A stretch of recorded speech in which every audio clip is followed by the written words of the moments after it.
Magandang umaga sa Panginoon, purihin siya. Magandang umaga mga kapatid.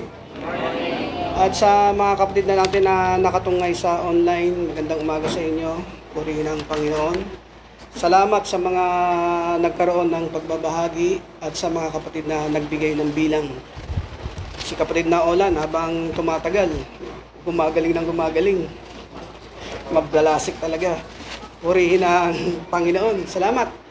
At sa aming kapatid na Sally, tinitignan ko parang wala pa si kapatid na Sally. Kung siya man ay nakatungay sa online, nais po naming iparating yung aming pakikisa sa kadalamatian na inyong dinadanas ng inyong buong pamilya. Kami po ay nakikisa sa inyong kapigatian sa pagpanaw po ng inyong magulang. At patuloy na kalakasan ang ibigay ng Panginoon sa iyong buong sambayan.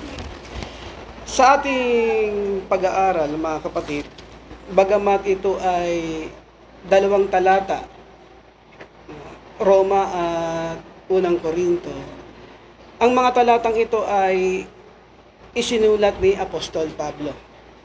Ngayon kung ating titignan, bagamat 2 talata siya, makikita natin yung halos pagkakaisa ng tema ng ating pag-aaral sa umagang ito.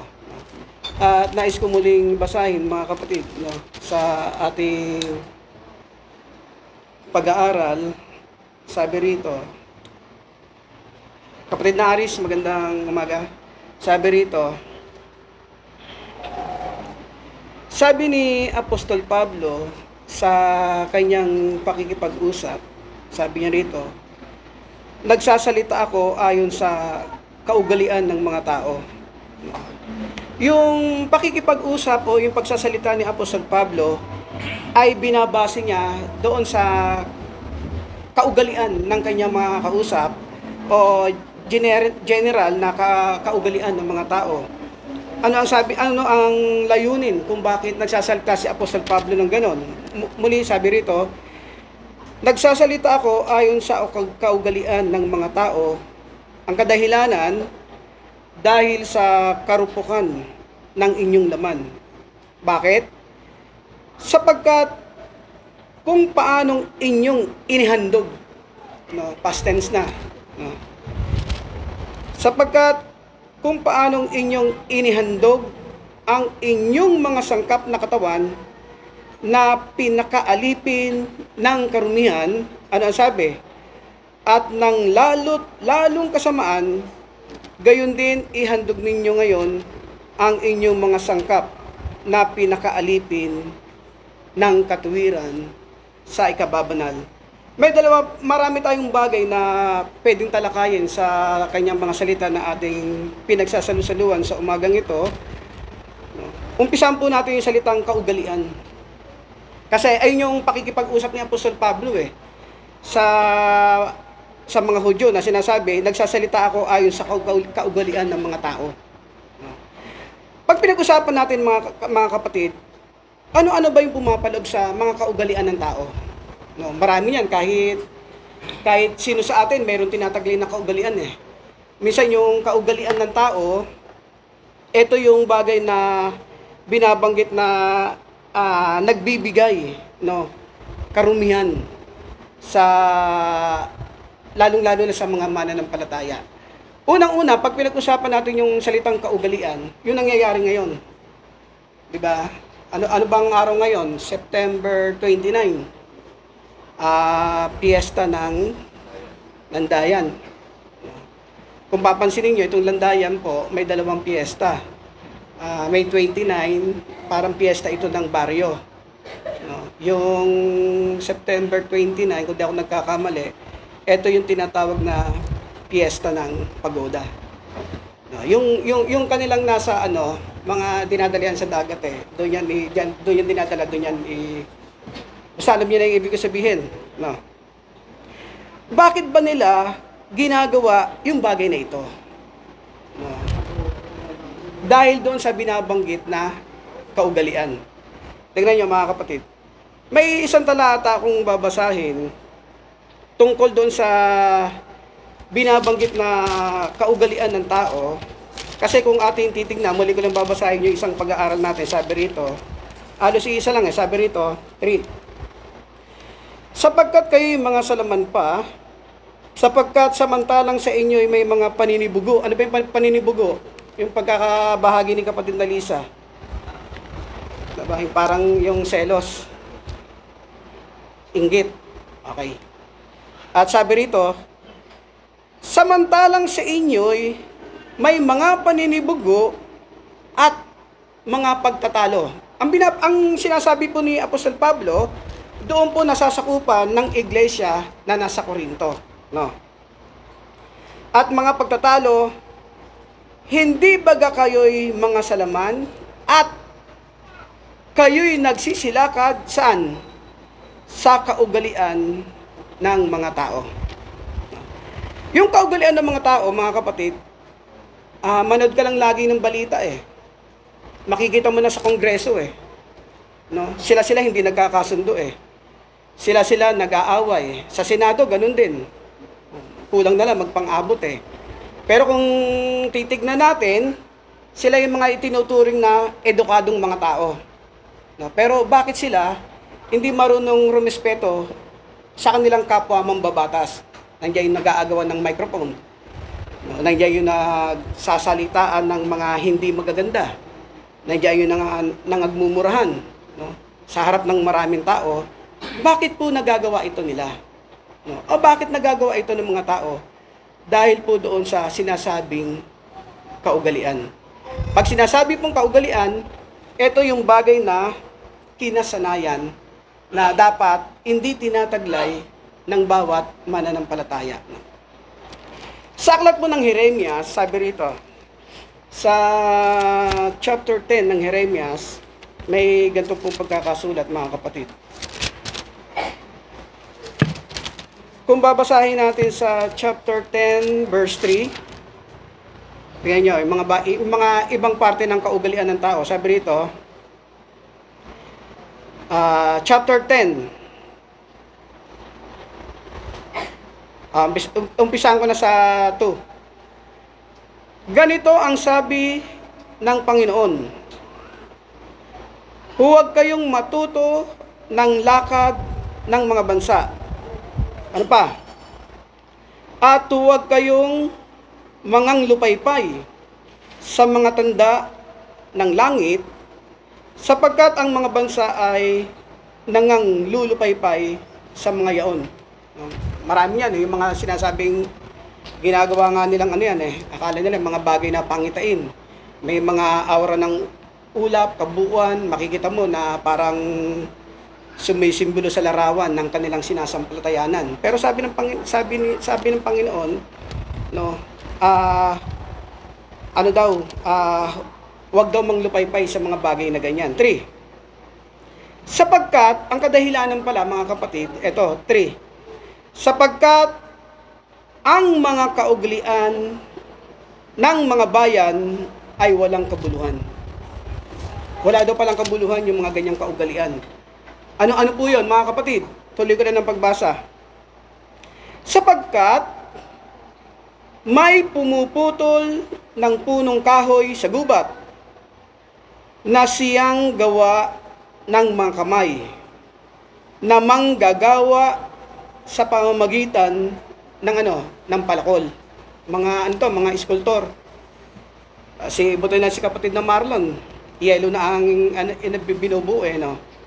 Sabi rito, kanilang ginagayakan ng pilak, yung pagkatapos nilang ihulma, pagkatapos nilang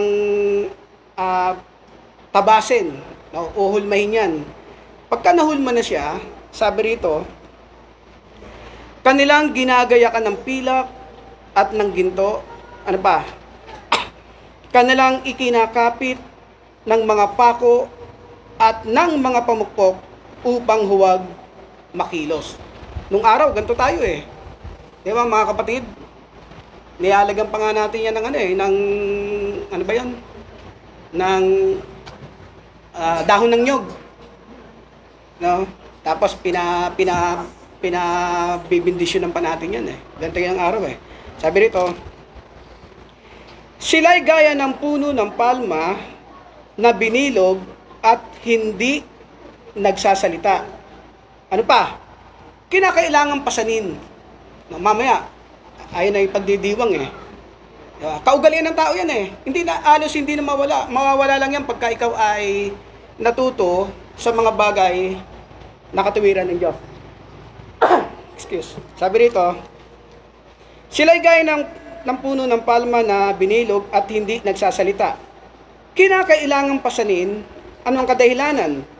Sapagkat hindi makalalakad. Yung pala yung mga kadahilanan. Kung bakit nila pinapasan, hindi kasi nakakalakad. No? Ano pa? Saan na ba yun? Hindi nakakalakad, sabi rito.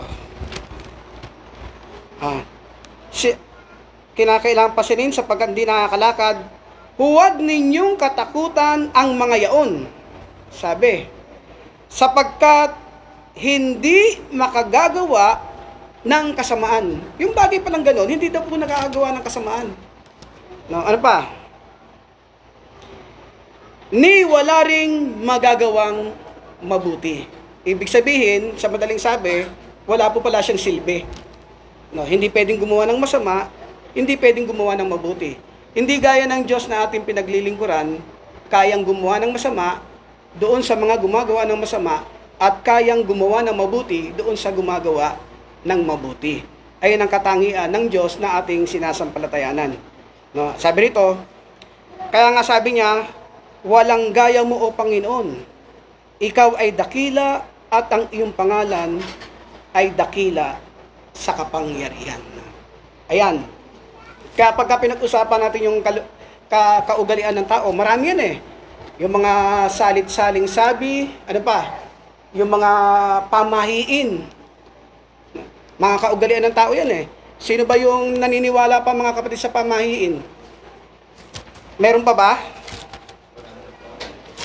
Wala na daw, sabi ni si kapatid na Ed eh. Naniniwala tayo dyan na wala na. Paano kaya yung sa iba? Wala na ba? Huwag kang magwawalis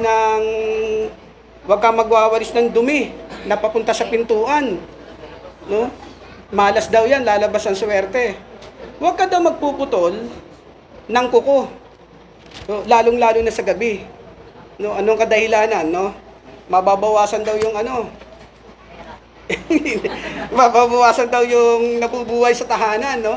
Maraming mga kaugalian dahil sa salit-saling sabi na ito yung bagay na makapagpapahamak no, sa tao.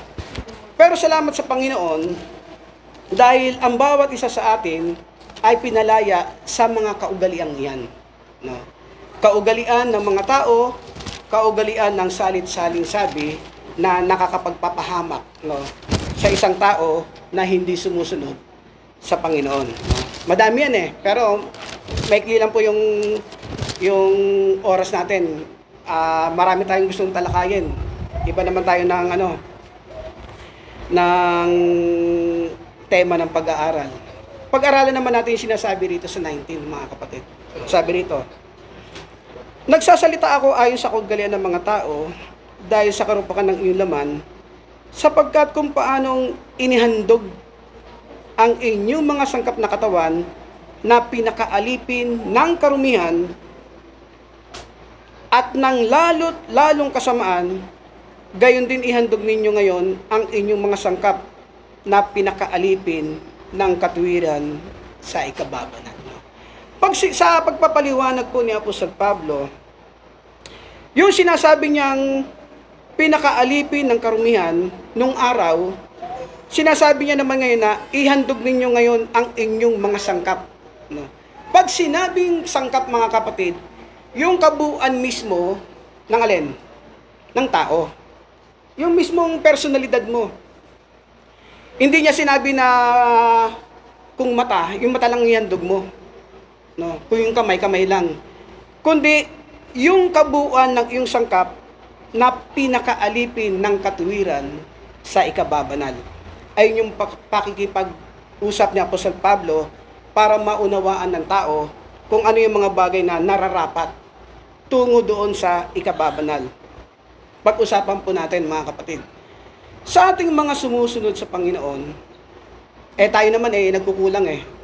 No? Pero gaya lang tayo po ay nasa pag-aaral na matuwid. No? Hindi, kahit kailan din natin binabaluktot yung mga bagay na pag-aaral na matuwid.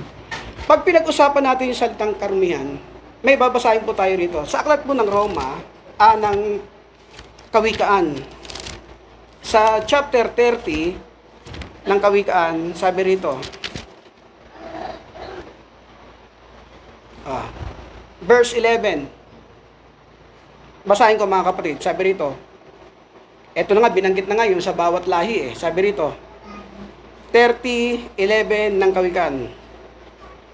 May lahi na tumutungayaw sa kanilang ama. May lahi daw na tumutungayaw sa kanilang ama. Ano yun? Marami yan lalo na sa mga anak.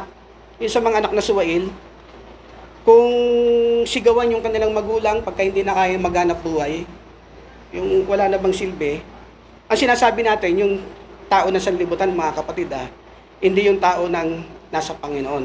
No? May lahi na tumutungayaw sa kanilang ama. Ano pa?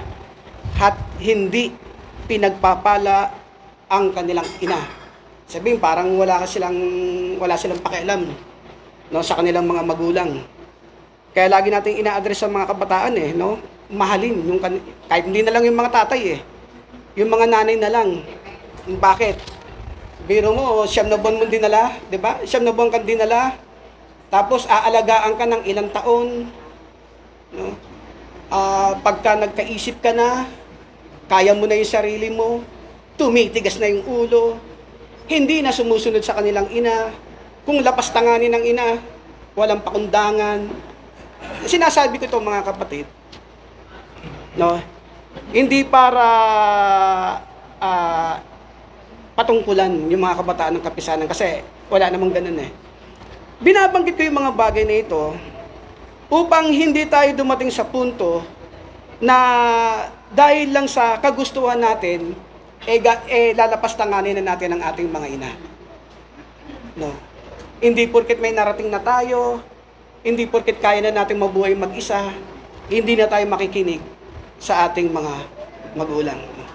Ang mga bagay na ito, mga kapatid, ay nagsisilbing karumihan, no, sa mananampalataya. Lalong-lalo na sa mga nag-uumpisa ng pagsunod sa Panginoon. No, muli, may lahi na tumutungayaw sa kanilang ama at hindi pinagpapala ang kanilang ina. May lahi na malinis sa harap ng kanilang sariling mga mata. Ito yung mga may katangian ng pagmamapuri sa kanilang sarili. No, akala po, yung tingin nila sa kanilang sarili, sila lang yung mabuti. Yun, ayan. At gayon may hindi hugas sa kanilang karumihan. Tayo mga kapatid, no? Ano sabi? May lahi na malinis sa harap ng kanilang sariling mata. Sino ba karamihan yan? Diba? Yung mga nasa taong sanlibutan, yung mga nasa politiko. Diba? Kung mag-asta, akala mo mga kalilinis. Pero sabi rito, gayon may hindi hugas sa kanilang karumihan. May lahi o pagka mapagmataas ng kanilang mga mata. At ang kanilang talukap mata ay nangatataas. Paano ba yon? Kapatid Es, paano yon? Diba yung taas kilay? Yung bang mapagmalaki? Yung bang hindi na marunong makinig, no? Nakairap. Marami to doon na lang tayo. Kasi baka baka mapasobra tayo ng oras, no? Ayun ang mga bagay, mga kapatid, kung bakit binabanggit ko yung salitang karumihan. Ano ba yung nagpaparumi sa bawat sumusunod sa Diyos? Ano ba yung nagbibigay karumihan sa bawat mananampalataya? Yung sinasabing kasamaan. Pag dumating sa puso ng isang mananampalataya o ng isang tao yung sinasabing kasamaan o yung sinasabing kasalanan, ito ay nagtataglay ng karumihan. At pag pinag-usapan natin yung salitang karumihan, hindi lang po ito iisang bagay. Hindi lang po ito. Isa-isahin po natin mga kapatid sa nalalabing ilang minuto. Isa-isahin po natin. Madami ito eh. Nang ipaliwanag din ito ni Apostol Pablo sa chapter 1 ng Roma, ito. Isa-isahin po natin mga kapatid. Roma, chapter 1, verse 24. Ganito po ang pagkakasulat mga kapatid. Ito po ay ating binabasa dahil ito po yung bagay na nangasusulat. Sabi rito, umpisan ko sa 23. At pinalitan nila ang kaluwalhatian ng Diyos na hindi nasisira ng isang katulad ng larawan ng tao na nasisira at ng mga ibon at ng mga hayop na may 4 na paa at ng mga nagsisigapang. 24. Dahil dito'y sa karumihan ng ano? Dahil dito'y sa karumihan ng mga pita ng kanilang mga puso, ay ibinigay sila ng Diyos sa kahalayan upang alisan nila ng puri ang kanilang mga katawan sa kani-kanilang sarili. Sapagkat pinalitan nila ang katotohanan ng Diyos ng ng kasinungalingan. At sila'y nagsisamba at nangaglingkod sa nilalang kaysa lumalang. No? Ano po yung magiging maihalimbawa natin dyan? Yung binasa ko po kanina. Nagpuputol sila ng mga puno, inuhulma, pinapalakol, binubuhat nila, imbis na purihin yung Diyos na lumalang ng lahat ng mga bagay, ang pinupuri yung ginawa ng tao, no, na walang silbi.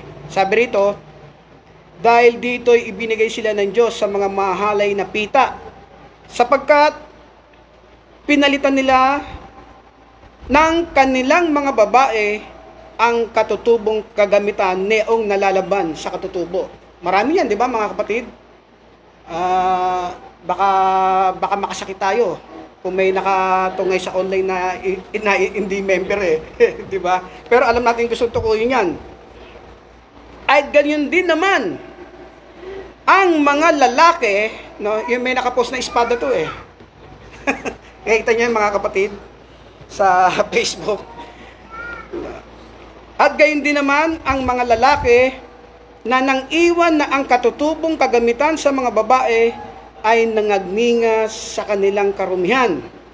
Nampita ang isa't isa na gumagawa ng kahalayan ang mga lalaki sa kapwa lalaki. Karumihan yan mga kapatid. Ang lalang ng Diyos, lalaki at babae lang. Hindi po pwedeng lalaki para sa lalaki. Hindi pa pwede yung babae para sa babae. No, karumal-dumal po yan sa paningin ng ating Panginoon. No, ayan yung mga bagay na hindi nararapat ay nagsisilbing karumihan. Papasanin to Hindi ko na matutuloy yung pagbasa. Tuloy ko, ito na lang. Sabi rito, sa kapwa lalaki at tumatanggap sa kanilang sarili ng kagantihan ng kanilang pagkakamali. Kaya nga sa atin, mga naririto na sumusunod sa Panginoon, yung pagsisikap, wag po nating alisin sa ating mga puso upang sa mga darating na panahon, maabot ng bawat isa sa atin yung pinaabot ng ating Panginoon. No? Magandang umaga mga kapatid, purihin ang Panginoon. Babalik ko na po sa ating MC.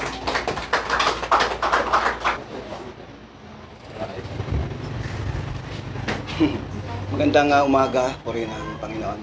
At salamat sa Diyos muli sa pagkakataong ito na tayo ay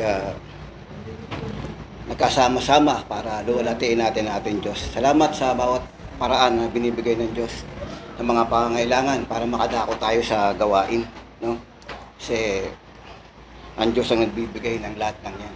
Darating ang panahon, mas mangangailangan tayo ng pangangailangan kapag nandun na tayo sa malayo. No, mga kapatid, medyo sa kasalukuyang kalagayan, talagang madagdagan yung ating pinansyal na pangailangan sa layo. Pero ganun pa man, ang Diyos ang lahat nagbibigay para sa atin. Siya bahala mag-provide niyan. Huwag lang kayong mag-alala. Na? Kapag ang puso mo ay gustong sumunod sa Diyos, ang Diyos ang gagawa ng paraan para sa'yo. Na? Kaya tiwala lang sa Panginoon. Na? Kasi ang buhay natin dito, sa mundong ito, may mga pagkakataon na dumarating yung hamon ng buhay sa sanlibutan ito. May mga tao na pinanghihinaan ng loob, may mga tao na bumabagsak sa bawat hamon sa sanlibutan. Pero kapag ang isang Kristiyano, totoong naglilingkod sa Diyos, humaharap sa hamon sa sanlibutan. Na? Bakit? Kasi ang kaaway o ang Satanas o ang Diablo, kung tawagin, mayabang lang yun eh. Sa totoo lang, nagpalalo nga, nagmataas. Kaya ibinagsak ng Panginoon. No? Kaya akala niya, mas malakas siya sa Panginoon. Pero sabi ng ating Panginoong Kristo, narito ang prinsipe ng sanlibutan. Pero wala siya sa akin. Wala siyang anuman sa akin. Ibig sabihin, sabi ng Panginoon, mahina siya sa akin. Mayabang lang yun eh. No? Sabi niya ngayon, wala siyang anuman sa akin. Bakit? Dahil wala siyang ilalakas sa Panginoon. Ganun din sa mga Kristiyano. Kapag anak ka, si Kristo nasa loob ng iyong puso, siya yung nananahan doon, no? Wala rin lakas sa iyo ang Diablo. Mahina rin siya sa iyo. Nagiging malakas lang yon kapag gumagawa ka na ng mali. Kapag humihiwalay ka na roon sa daan ng Panginoon, tsaka magkakaroon siya ng power sa iyo. Pero hanggat nandun ka, sa pagkatapat na paglilingkod sa Diyos, hindi ka umahiwalay doon. Sa nais ng Diyos, wala siyang lakas para sa iyo. Nakakuha niyo yan, mga kapatid? Kaya bawal ma-stress. Bawal ma-depress. Sa mga tao nga, anak ng Diyos. Bakit? Kasi sabi sa 5:7 ng unang Pedro, sapagkat siya'y nagmamalasakit sa iyo. Kung ang Diyos nagmamalasakit sa iyo, bakit magkakaroon ka ng ganung kaisipan? No? Hindi. Kasi sabi sa 55:22 ng awit, ganito yung pagkakasabi. Bigyan tayo ng kalakasan ng mga salita ng Diyos, mga kapatid. Sa 55:22, ganito yung pagkakasabi. Ilagay mo ang iyong pasan sa Panginoon at kanyang aalalayan ka. Hindi niya titiising makilos kailanman ang matuwid. Ganyan. Kapag matuwid ka sa harapan ng Diyos, hindi ka makikilos. Tandaan natin yan. Ang matuwid sa harapan ng Diyos ay humaharap sa hamon ng sanlibutan. Kaya payapa lang ang isip, mga kapatid. Payapa lang. Sapagkat ang laban ay para sa Panginoon. Ganun tayo sumusunod. Tiwala lang sa paglilingkod sa Panginoon. Ngayon sa ating pag-aaral, makikita natin yung tinuturuan tayo ng ukol sa pagharap talaga sa Diyos ng karapat-dapat. Kasi ito ay paghahanda sa atin ng Panginoon. No? Kasi nga, habang kayo nagsisipaghintay, pagsikapan ninyong humarap na walang dungis, walang kapintasan. Diba? Kasi naghihintay tayo eh. Kaya doon tayo tinutungo. Kaya bawat sangkap ng ating katawan, nais ng Diyos, ay maging karapat-dapat. Kahit tayo nandito sa sanlibutan, na namumuhay tayo ukol sa laman, tinuturuan tayo ng Panginoon mamuhay na ukol sa langit. Kasi yun yung pupuntahan natin. Kaya nga, lagi niyang sinasabi, kayo'y dayuhan lang sa sanlibutang ito. Manglalakbay lang kayo sa sanlibutang ito. Kaya ang ugali ay hindi ukol sa sanlibutang ito, kundi ukol doon sa talagang totoong ating tahanan. Yung ukol sa langit. Kaya detalyado ang pagtuturo ng Panginoon sa atin para maabot yung mga bagay na yan. No? Kasi kapag sinabing yung pagpapaliwanag kanina, napakaganda ng mga paliwanag. Ay karami nga pala tayo bago tayo magpatuloy sa ating mga kapatid. Kay Ka Arnold at kay kapatid na Sally. At naway kalakasan ang ipagkaloob ng Panginoon. Yun nga sinasabi natin lagi. habang tayo nabubuhay, ibigay yung sarili sa Diyos. Para yung pag-asa, kahit tayo mamatay, ay nananatili. No? Ibigay sa Panginoon. Sabi rito, nagsasalita ako ayon sa kaugalian ng mga tao. Sabi niyang gano'n. Sa karupukan ng inyong laman. Sabi, marupok yung laman eh. Kaya sa nagsasalita ukol dito, sabi niyang gano'n, kung papaano ang iyong katawan ay naging alipin ng karumihan sa kasamaan, ang inyong sangkap na pinakaalipin, ngayon naman, sa katuwiran at ikababanal. Sabi ko nga, nung nakaraan, yung mukha natin na pagkataong dati, alipin yun, no, ng karumihan. Ngayon, nandito tayo, binago ng Panginoon, tinuturuan ng Panginoon, no, inaasahan ng Panginoon na tayo naman ay magiging alipin ngayon ng katuwiran sa ikababanal. Kasi yung dati, kung tutuloy mo yung basa, ano nga ang binunga ninyo ng panahong yaon sa mga bagay na ngayon ikinahihiya ninyo. Nararamdaman na yun kapag natuto ka sa Panginoon at ikaw ay sumusunod sa Panginoon, ikinahihiya mo na yung mga bagay na ukol pang laman. Yung mga dating inugali mo, no, ikahihiya mo yun. Eh kung kapag hindi mo pa nararamdaman ikinahihiya yun at nagpapatuloy doon, ay hindi totoo. No? Hindi totoo yung pagtanggap mo sa Panginoon. Kasi maraming ganyan. No? Maraming ganun. Ang sabi rito, ikinahihina nyo sapagkat ang wakas ng mga bagay na yaon ay kamatayan. Tinuturo niya yung wakas ng mga bagay na yon, kamatayan, kaya pinapaalis tayo doon. Kasi yung mga bagay kaisipan, panglaman, ang sabi sa aklat ng unang 1, dito sa 2:16, ating basahin. Ang sabi ng kasulatan, sa 2:16, sapagkat ang lahat na nangasa sa sanlibutan, ang masamang pita ng laman, at ang masamang pita ng mata, ang kapaluluan sa buhay, ay hindi mula sa Ama, kundi sa sanlibutan. Kaya nga, sabi ng Panginoon, hindi kayo taga sanlibutan, gaya ko naman na hindi taga sanlibutan. Bakit? Kasi yung sanlibutan, sabing ganon, ang masasamang pita ng laman, masasamang pita ng mata, kapalaluan sa buhay ay hindi mula sa Ama. Nasaan yon? Nandito sa sanlibutan. Sabi sa binasa kanina, sa laman, sa diablo. So, kaya nga sinabi sa'yo ng kasulatan, sinasabi sa'yo, sinasabi sa atin. Ang sabing ganon, hindi kayo taga sanlibutan ito. Bagaman tayo nasa laman, ang ating pamumuhay ay tinutuon natin sa pamumuhay ukol sa langit. Kasi ang ukol dito sa tao, sa panlaman, kaugalian ng tao. Nung si Pedro, di ba, nagsalita siya, pantao yung salita niya. Di ba? Ano sagot sa kanya ng Panginoon? Di ba? Yung nagsalita lang siya ng ugaling pantao. Ano sabi ng Panginoon sa kanya? Sa 16:23. Dadapwat, lumungan siya at sinabi kay Pedro, lumagay ka sa likuran ko, Satanas. Kita mo, may Satanas ka agad nandoon. Sabing ganon, ikaw ay tisod sa akin, sapagkat hindi mo pinag-iisip ang mga bagay ng Diyos, kundi ang mga bagay ng tao. Kita nyo yun? Pag mga bagay pang tao, pang laman, sabing gayon dito, lumagay ka sa likuran ko, Satanas. Meron na palang nandun sa'yo. O, di ba?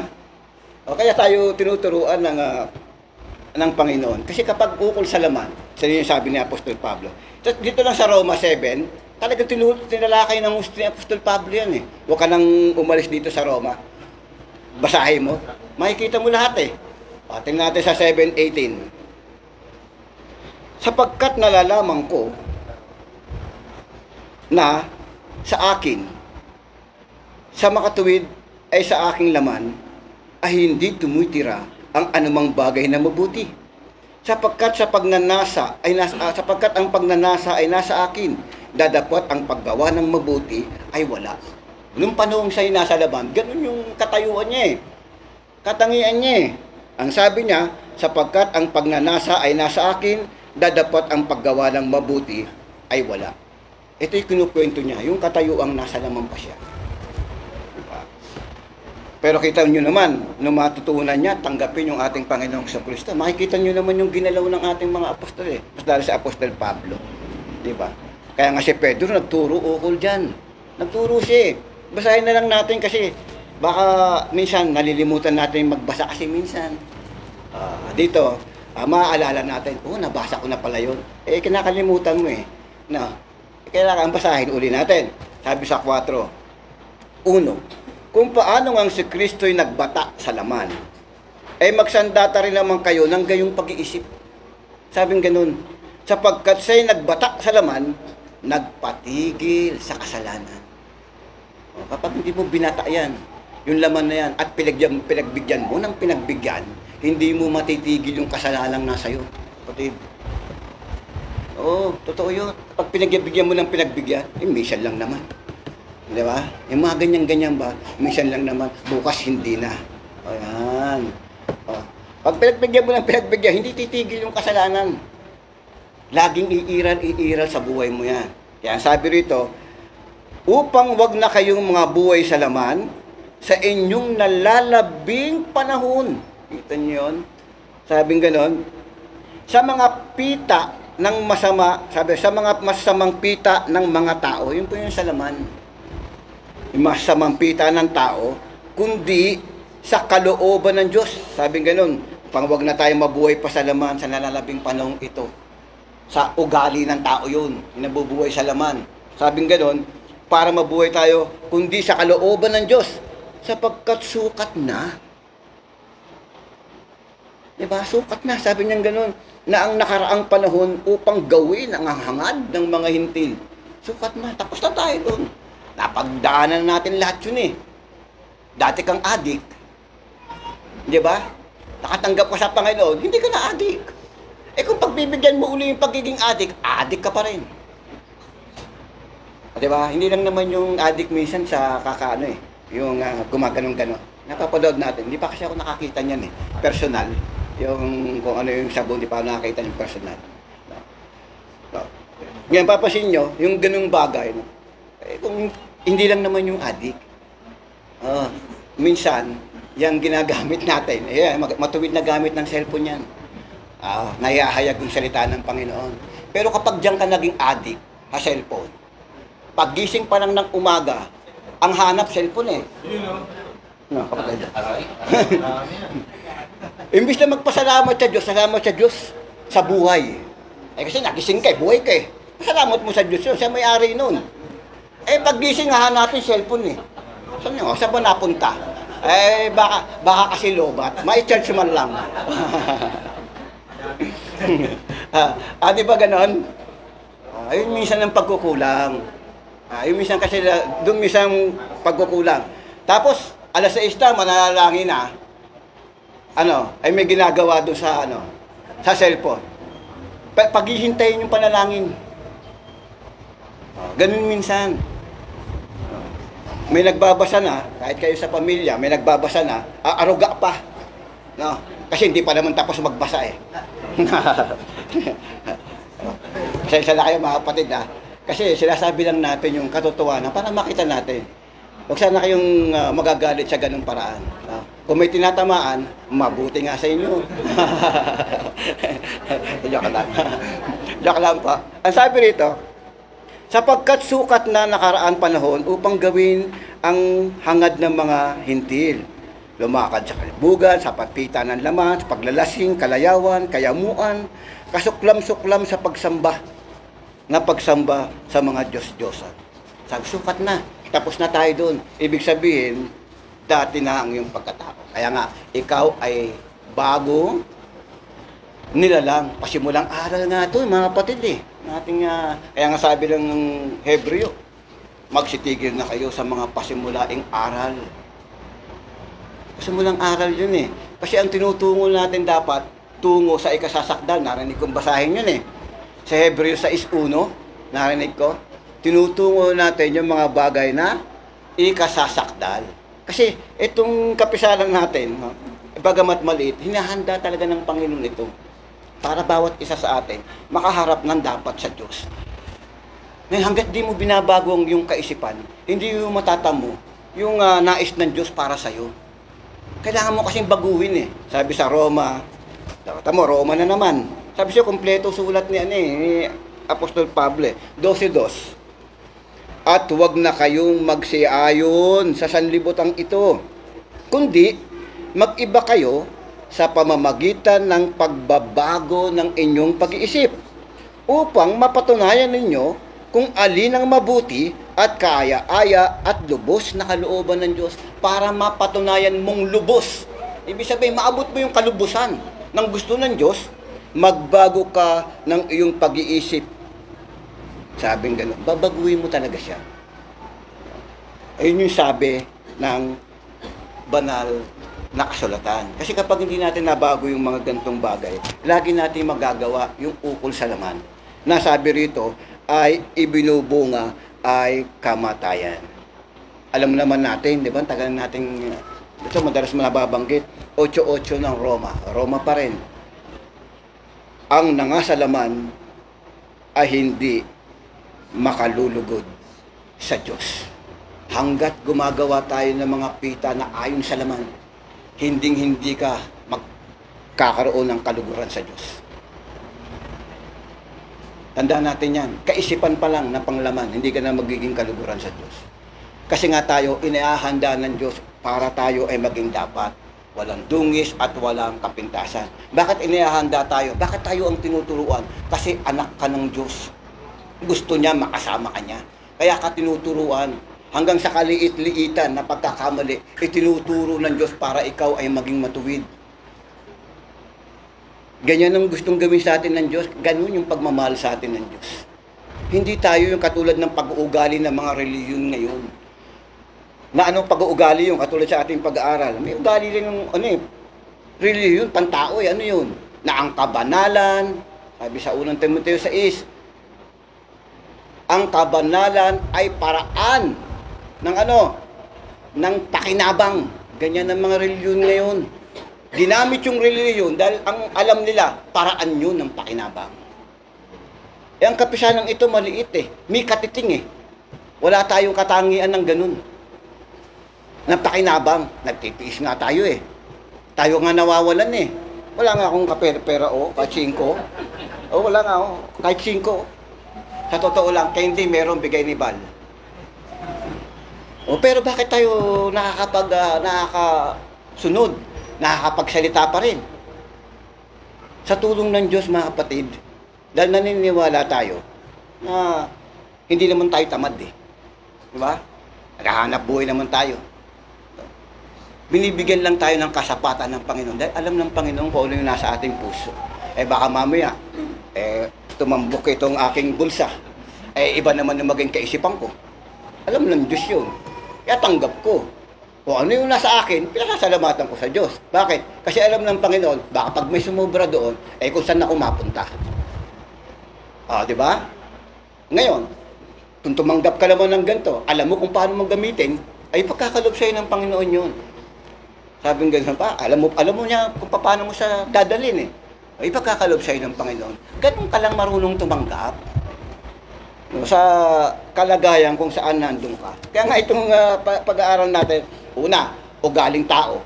Mag-example tayo ng ugaling tao para alam natin. Yung ginawa ni Samuel, sa 16:7 ng unang Samuel. Ito, ugaling tao to. Unang Samuel, 16:7. Magano lang tayo para tayo nagkukwentuhan na lang mga kapatid. 16:7 ng unang Samuel, ngunit sinabi ng Panginoon. Kasi, nung tumingin kasi rito, nakita niya yung itsura. Ni Samuel, nakita niya yung itsura. Doon sa tumingin, sa itsura. Sumagot dito, sabi ng Panginoon. Ngunit sinabi ng Panginoon kay Samuel, huwag mong tingnan yung kanyang mukha. Sabing gano'n. O ang taas ng kanyang kataasan, sapagkat aking itinakwil siya. Sapagkat hindi tumitingin ang Panginoon gaya ng pagtingin ng tao. Yun yung ugali ng tao. Ang tao tumitingin, yung pagtingin niya, saan? Sa panlabas na kaanyuan. Sa kagandahan. Doon tumitingin tao, ugali ng tao yan. Kapag ang isang tao hindi nakapag-aral, halimbawa, kahit tama sinasabi, hindi pakikinggan yun di ba? tama pa sinasabi yun. Eh, hindi ka nakapag-aral eh. Ba't kita pakikinggan? Di ba? Ganun yung sinabi kay kapatid na Noni eh. Yung ko nagkukwento si kapatid na Noni. Siyempre, engineer yung makakausap. Eh, kinakausap siya, ano sabi sa kanya? Ay, Noni, sabi nga lang, makatani, sabi sa kanya. Kaysa makinig ako sa'yo, makikinig ako sa pare, kasi nag-aral yun, ikaw, hindi. O, yun sabi sa kanya. O, di ba? Kasi yun yung tingin ng tao eh. Kaya nga sabi ka Noni sa kanila, eh, kahit ako nung magsabi ng tama, ay hindi mo pakikinggan dahil di ako nakapag-aral. Pero kahit niloloko ka na ng harapan, dahil sila ay nakapag-aral, pakikinggan mo. Sabi ni Kapatid Noni. Di ba? Ganon. Ugali ng tao yun. Ano pa? Ano pa yung ugali ng tao? Magbigay pa tayo isa. 12. 12:17 ng Lucas. Ito pa isa ugali ng tao. At inisip niya sa sarili na sinasabi, ano gagawin ko? Sapagkat wala akong paglalagyan ng aking mga inaning bunga. Ugali. Ano to? At sinabi niya, ito ang gagawin ko. Sabi niya, igigiba ko ang bangan, gagawa ako ng lalong malaki, doon ko ilalagay lahat ang aking butil at ang aking mga pag-aari. Sasabihin ko sa kaluluwa ko, marami ka ng pag-aaring nakamalig para sa maraming taon. Magpapahingalay ka, kumain ka, uminom ka, matuwa ka. Sarap ng buhay. Di ba? Gaya yung tao. Ang dami nang nandyan, sobra-sobra na. Pati doon sa maliliit, gusto makuha pa. Kasakaman yun. Ayaw ng Diyos ng kasakaman. Imbis na dahil sa sobra-sobra na mag-isip ka, maraming taong nandun sa nakikita ko sa lansangan, mabigyan niya kahit konti. Mabuting ugali yun. Pero ito, masama ugali nito. Di ba? O hindi ba ganun nangyayari? Kasi ninyo, 50 years na nakatira doon sa lupa. 70 years na nakatira doon sa lupa hanggang sa nununuan. Oh. Nakita lang napapakinabangan ng taong mayaman. Ano gagawin? Kukuha ng papel dahil walang papel yung tao doon. Kahit na 70, 20, 90 years ka na dyan. Hanggang sa mga nununuan po, dyan na nagsilaki, dyan na nagsimatay. Pero dahil wala kang papel, ano gagawin? Yung mga mayayaman tao, sila maghuhulog nun. Pag nahulugan nila yon, kahit ilang taong ka pa dyan, layas ka, amin na yan. Diba? Kunting-kunti na lang na yun. O, diba? Ano gagawin doon? Subdivision. Kawawa, yung nakatira doon. Kahit yung mga magsasakang nandyan na dapat tataniman pa ng mga palay, kinukuha pa ng mga taong yan. Ganyan ang ugali ng tao. Sinamahan pa ng mga nagre-relihiyon ngayon. Gabe. Sobrang ganid sa kayamanan. Ganyan ang ugali ng tao. Kaya pinahihiwalay tayo dyan ng ganyang klase tao. Kaya tayo tinuturuan kung anong meron ka, ayos na yun. Pag sumobra, salamat sa Diyos. Pag kinulang, bahala ang Diyos. Ganyan ang mga Kristiyano, mga kapatid. Ganyan yung mga sumusunod sa Panginoon. Diba? Pasalamat natin yan. Kasi ang Diyos naman nagbibigay din naman ng biyaya. Diba? Ang sa atin lang, pag nabigyan kayo ng biyaya ng Diyos, pasalamat nyo sa Diyos. Huwag mag-iisip ng kung saan-saan. Hindi pa ako nakarating sa ganung lugar. Eh. Punta muna ako. Kailan alis? Sa Sunday umaga. Ano ba naman yan? Di ba? Imbis na Sunday, alam mo namang yung katawan mo, yung hinahanap eh. Nararamdaman nyo ba yun? Nakapaglinggo, no? Umaga pa lang ng linggo eh. Hinahanap na ng katawan mo yung pupuntahan mo eh. Bakit? Sana yung katawan mong sumamba sa Diyos. Hindi ba? Nararamdaman nyo ba yun? Alam ko nararamdaman yun. Kapag nag-iba yun, nararamdaman, iba na yun. Ibig sabihin, panglaman na yung umiiral sa'yo noon. Dahil ang katawan mo, nasanay sa pagsamba sa Diyos, gusto magluwalhati sa Diyos, yan ang hahanapin yan. Kaya paggising pa lang ng mata niyan, sasagot na yung bibig, salamat sa Diyos, purihin ang Panginoon. Di ba? Ganyan yung yung kaluluwa ng isang taong talagang sumusunod sa Diyos na totoo. ganyan. Kaya nga sabi ko, walang puwang yung nai-stress ka. Totoo yun, nararamdaman mo yun. Pero kapag umiral na, kapag nararamdaman mo yung ganun, kasi ikahihina mo yun, mamamasdan mo yung espiritu ng Diyos na nasa loob mo. Aalawin ka kaagad nun, bibigyan ka agad ng kalakasan nun. Paano kung umalis yun? Di ba? Maalis kasi yung yung spiritual na buhay mo yun. Kapag pagtatalunin yun ng mga bagay na gawa ng laman, tinutulungan ka, ayaw mong yung sarili mo. Ayaw mong tumiwala sa Diyos. Ibabagsak ka nun. Ganun ang mangyayari. Pero hindi sa mga tunay na sumusunod sa Panginoon. Abasa pa tayo? Isa pa? Sabi sa 22, 24, 25 ng Kawikaan, huwag kang makisama sa mga taong magagalitin. Bakit? Kasi mahahawa ka niya, sabi sa Kawikaan. Kasi ugali ng tao yun. Kapag gano'n, mahahawa ka. No? Kapag magagalitin, nakanti lang ng konti, magagalitin siya. Awa yun. Kasama ka. Damay ka ron. Sigurado yun, damay ka ron. Kaya iwas ka dyan. Iwas ka dyan. Pag alam mo nang magagalitin yung tao, talaga siya. Kapag may gala o aalis, huwag ka sasama. Sigurado, kaunting bagay. Sama ka sa gulo niyan. Kaya huwag kang, sabing gano'n, sasama sa mga tao magagalitin. Kasi yung galit daw ay katulad ng isang pagbuga ng tubig. Yung bang sarado, pag binuksan mo yung gripo, buluwa ka agad yung tubig doon. O ganun yung taong magagalitin. Kaya tinuturuan tayo na yung ganyang pag-ugali. Hindi. Kaya nga sabi sa 15:33 ng unang Korinto, ano ba sabi doon? Basahin natin. 15:33 ng unang Korinto, huwag kayong padaya. Bakit? Ang masamang kasama ay sumisira ng magagandang ugali. Tama. Kapag masama yung kasama mo, sisirain yung magandang ugali mo. Pinalaki mo yung anak mo ng mabuti, matuwid, nabarkada. Tapos, yung magandang ugali na pinalaki mo doon, ay makukuha yun nung kasama na masama ugali. Yan, yung sinasabihin lang natin yan, yung ating mga anak-anak. Ganyan talaga, totoo nangyayari yan. Sinasabi natin, yung mga ganyang mga pagpapahayag. No? Sabi ko nga, paano mo mababago ngayon yung pag-uugali mo? Magkaroon ka ng pag-iisip na ito'y naka-Kristo Jesus. Kapag ang pag-iisip mo ukol kay Kristo, mababago ka. Mababago ang iyong pag-uugali. Kasi ganun yung nangyari kay Pedro, Apostol Pablo. Dito rin yun, sa 7. Ating basahin. Abang tao ako, 7:24. Sabi ni Apostol Pablo, sino ang magliligtas sa akin sa katawan nitong kamatayan? Habang tao ko, habang ako nandito, sino kaya magliligtas sa akin dito sa mga masamang gawa ng laman? Yung laman na yun yung gusto.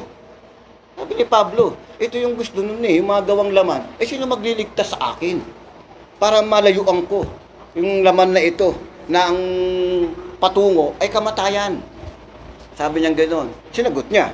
Sabi sa 25, nagpapasalamat ako sa Diyos sa pamamagitan ni Jesucristo na Panginoon natin. Kaya nga, tunay kong ipaglilingkod ang aking pag-iisip sa kautusan ng Diyos. Sabi nga ng ating Apostol Pablo. Kaya yung pag-iisip niya, sabi niya gano'n, tunay na ipaglilingkod ko sa kautusan ng Diyos. Bakit? Kasi yun yung nakita niyang paraan para makakalayo siya doon sa katawan na patungo sa kamatayan. Yun yung nakita niya. Kaya yung tao na gusto makaiwas sa mga bagay na panlaman, ibig sabihin, mga ugaling panlaman, mga pita ng laman, isa lang ang gagawin mo. Ang iyong pag-iisip, ituon mo kay Kristo at tuturuan ka ng pag-iisip na mapaglingkod sa Diyos. Yun po yun. Maging handa na po tayo dyan mga kapatid at maging handa na rin po tayo na kapag nandun na po tayo sa lugar na ating pong pagkasambahan, kung papaano tayo nagsikap, higitan pa natin yung pagsisikap. Walang malayo sa taong tapat na naglilingkod sa Diyos. Pala ang Diyos sa atin, mga kapatid, tayo ay maghahanda lang, pinaghahanda lang tayo sa mga ganyang bagay. Sana tayo pa rin ay magkita-kita doon sa mga panahon na yon. Kasi nakikita ko medyo may kahirapan talaga. No? Eh dito nga lang, medyo mahirap na rin sa iba. At sabi ko nga, kailangan mayroon ka rin pagtingin ng pagmamalasakit sa kapatid. Ay kita natin, medyo mahirap. Ang walang ibang dapat gawin, magtulungan.